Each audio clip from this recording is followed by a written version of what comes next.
আসসালামু আলাইকুম সুপ্রিয় দর্শক, আপনাদের ভালোবাসায় আসলাম আবার চট্টগ্রাম সেই পিচ্চি মেয়েটার কাছে।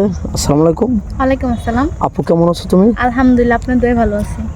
যাক, আজকে মনটা খুশি খুশি, কোনো কোথাও যাবা নাকি দাওয়াতে? না, কোথায় যাবো? আসলে কি বলেন, হাজার কষ্ট দুঃখ নিয়ে আমি অল টাইম এভাবে হাসি খুশিই থাকি, বাট এটাই আমার জীবন।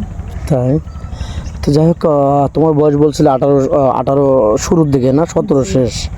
তো যাই হোক, আমাদের কাছে কিছু লোক কল দিয়েছিল, ফোন দিয়েছিল, তার দুটা বেবি আছে বা ওয়াইফ অসুস্থ আছে, তারা বিয়ে করতে চায়। তুমি সেক্ষেত্রে কি বলবো?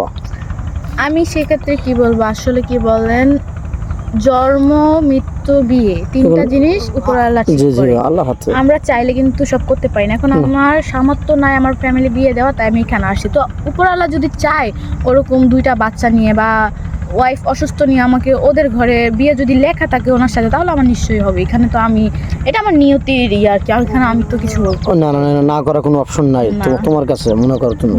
তো যদি বিধাতার লেখা থাকে তাহলে হবে। হ্যাঁ নিশ্চয়ই। তো যাক, বাংলাদেশের 64 জেলা, তোমার কোন জেলাটা ভালো লাগে? কোন জেলায় ঘুরতে গেছো? ওরকম ঘুরতে কোনো জায়গায় যাওয়া হয় না, কোনো সৌভাগ্য হয় নাই? না, আসলে আমার নিজের জেলায় আমি থাকি, বাট ওইটাই আমার ভালো লাগে।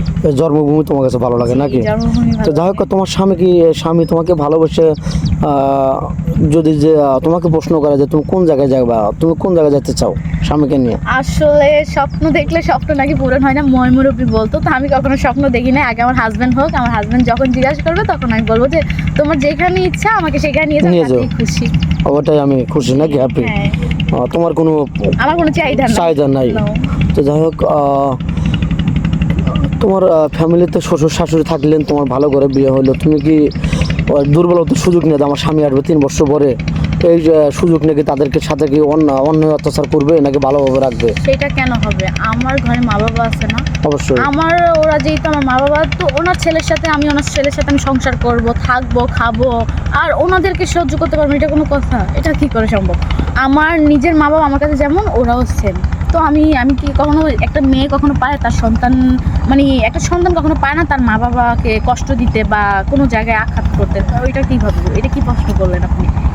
অনেকে আছে যে স্বামী আছে 3 বছর 4 বছর পরে আসবে, শ্বশুর শাশুড়ির সাথে দুর্বলতার সুযোগ নিয়ে অনেক খারাপ আচরণ করে। ঠিক আছে, বুঝলাম, কিন্তু আসলে কি বলেন, কে কি করে সেগুলো আমি জানি না, কিন্তু আমার কাছে ওগুলো কোনো অ্যালাউড না। আমার কাছে আমার মা বাবা যেরকম, আমার হাজবেন্ডের মা বাবা সেম, একবারে সেম।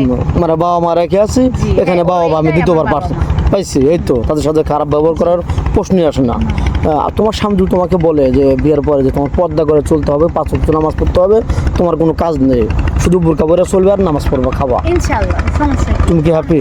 আমি হ্যাপি। আমার হাজবেন্ড আমাকে যেটা বলবে আমাকে তো সেটাই শুনতে হবে না, কারণ হাজার হলো তো আমার হাজবেন্ড। আমার হাজবেন্ড যদি বলে যে তুমি ওই পথে যেও না, আমি যাইতে পারবো না। যদি বলে তুমি আজকে ভাত খেও না, আমি তাতেও খাইতে পারবো না, কারণ আমার হাজবেন্ড, আল্লাহ তাআলা যেহেতু হুকুম করছে যে একটা নারী একটা ছেলের সাথে বিয়ে হওয়া, হাজবেন্ড ওয়াইফ, ওই যে বিয়ের ইয়েতে বন্ধনে আবদ্ধ যেদিন হয়ে যায় সেদিন থেকে তো হাজবেন্ডের কথা শুনে চলতে হবে। সেদিন থেকে নিজের বাড়ির লোকজন সব আপন থেকে পর হয়ে যায়, আর শ্বশুর বাড়ির সব আপন হয়।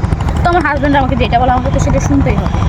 অবশ্যই, তুমি রাইট বলছো। তো যাই হোক, এই দুঃখের মাঝে, যেমন তোমার বাবা অসুস্থ, মা গৃহিণী, তোমার সংসার এখন খুব কষ্ট, যাই হোক এর জন্য আমাদের ভিডিওর সামনে বা ক্যামেরার সামনে আসছো। যাই হোক, এই দুঃখের মাঝে একটা প্রশ্ন করি, তুমি কি গান জানো? যে কোনো গানের কলি বলতে পারবা?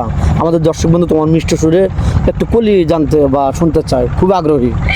আমি আসলে কি যে বলবো, আমার জায়গায় যদি অন্য কেউ থাকতো তাহলে বুঝতে পারতাম। আমার একটা ছোট বোন আছে, একবেলা আমি, মানে কি আর বলবো, একবেলা ভালো মন্দ খাইতে দিতে পারি না, একটা ভালো ড্রেস কিনে দিতে পারি না। আমার বাবা অসুস্থ, আমার মা একজন গৃহিণী, চাইলেও আমার বাবাকে ডাক্তারের কাছে নিয়ে যেতে পারি না। দ্বিতীয়ত, কখনো আমার বাবা মায়ের মুখে কখনো আমি হাসি দেখি নাই, যে মানে ওরকম একটা হাসি যে জীবনে লাইফে কিছুর অভাব নেই, ওরকম একটা হাসি আমি কখনো দেখিনি। সবসময় আমি দুঃখের মধ্যে হেঁটে বেড়াই, তো তারপরে আমার মুখের থেকে হাসিটা যায় না। আমি সবসময় হাসি খুশি নিয়েই বেঁচে থাকি।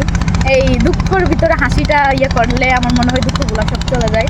তো গান ওরকম আমার কখনো বলা হয় না, আমি কখনো গান গাই নাই, বাট আমি তো জানি না গান গাই। আচ্ছা, পরে নেক্সট আবার ভিডিওতে আশা করবো নাকি? হ্যাঁ, তখন শিখে রাখবো, সমস্যা নেই। আচ্ছা, ওকে, ভিডিওটা লং করতে চাচ্ছে না, তোমার ফোন নাম্বার দিয়ে দাও। তোমার আদৌ কি ফোন কিনেছো?